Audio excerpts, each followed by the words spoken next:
एका ठिकाणी एका परिसरामध्ये राहणारं एक नवरा बायकोचं जोडपं होतं. त्यांचं काही वर्षापूर्वी दोघा जणांचं लग्न झालेलं होतं आणि सगळं काही सुरळीतपणानं सुरू होतं. तो जो नवरा आहे तो इंजिनियर म्हणून एका कंपनीमध्ये कामाला सुद्धा होता आणि आपलं काम करून घर परिवार अगदी चांगल्या पद्धतीनं सांभाळत होता आणि आपल्या बायकोवर जीवापाड प्रेम सुद्धा करत होता. पण मात्र नवऱ्याला कधी कामावून यायला उशीर व्हायचा तर कधी तो तिकडच थांबायचा. मग कुठंतरी ती जी बायको आहे ती घरी एकटीच असायची म्हणून तिला मोबाईलचा नाद सुद्धा लागलेला होता. पण मात्र रिकाम्या वेळेमध्ये नवऱ्याची आठवण काढायचं सोडून घरच्यांची आठवण काढायची सोडून ही जी महिला आहे ती इतर पुरुषांसोबत बोलत होती. नवरा घराबाहेर गेला की दुसऱ्या पुरुषांना घरामध्ये बोलत होती आणि त्याच्यासोबत सगळं काही मनमोकळेपणानं करत होती. सुरुवातीला त्या महिलेला या सगळ्या गोष्टी चांगल्या वाटत होत्या म्हणून तिनं एक पुरुष सोडून दुसरा पुरुष सोडून तीन तीन पुरुषांसोबत अशा पद्धतीनं करायला सुरुवात केली होती. तर जीवापाड प्रेम करणारा जो नवरा आहे त्याला मात्र त्याच्या बायकोबद्दल काहीही कल्पना नव्हती की ती बायको घरामध्ये नेमकं काय करते. आता जेव्हा तो घरी असायचा तेव्हा एक पुरुष त्याच्या घरी जाणं येणं करायचा. पण मात्र जवळचा मित्र आहे असा आहे तसा आहे म्हणून ती बायको उडवाउडीची उत्तरं द्यायची.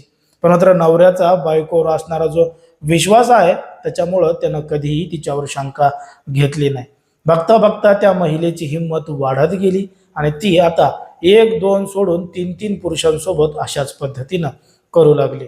जेव्हा या तीन पुरुषांपैकी एका पुरुषानं त्या महिलेसोबतचा नको तसा व्हिडिओ व्हायरल केला आणि तो व्हिडिओ जेव्हा त्या महिलेच्या नवऱ्यानं बघितला तेव्हा मात्र घडलं होतं आणि दडलं होतं. एक धक्कादायक प्रकरण, धक्कादायक घटना. नेमकं काय आहे संपूर्ण प्रकरण, कुठं घडली ही घटना हे आपलं अगदी सविस्तरपणे बघायचं आहे.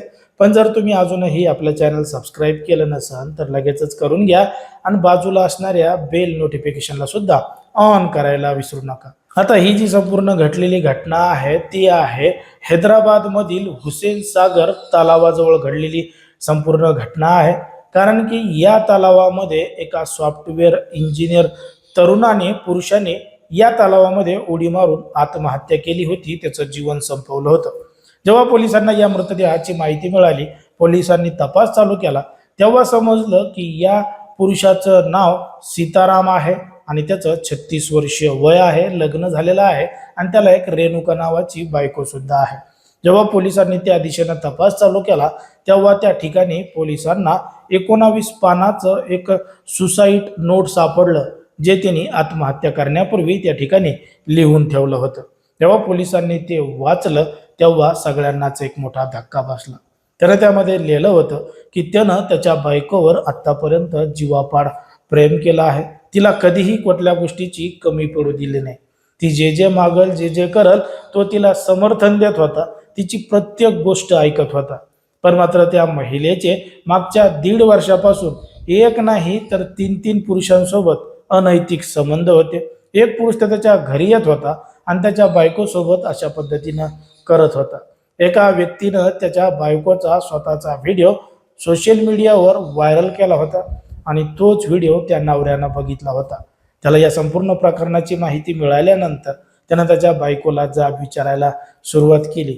पण मात्र पुन्हा तिनं उडवाउडवीची उत्तरं दिली आणि हे प्रकरण थांबवलंच नाही. ती वेगवेगळ्या लोकांच्या संपर्कात जात होती आणि त्यांच्यासोबत अशा पद्धतीनं करत होती. या संपूर्ण प्रकरणामुळं त्या नवऱ्याला मोठा मनस्ताप झाला होता.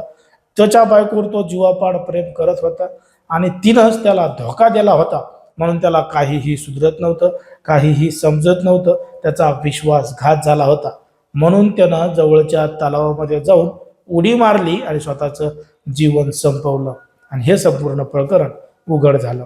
बघा समाजामध्ये, देशामध्ये, राज्यामध्ये कशा कशा पद्धतीच्या घटना घडतात. सध्या विवाहबाह्य संबंधाचं प्रेम प्रकरणाचं प्रकरण मोठ्या प्रमाणात वाढत चाललेलं आहे.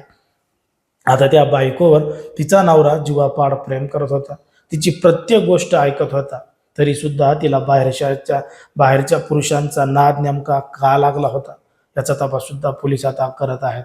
पण मात्र ज्या पद्धतीने ही संपूर्ण घटना घडली आहे त्याच्यावर तुम्हाला काय वाटतं हे अगदी स्पष्टपणे कमेंटमध्ये सांगा.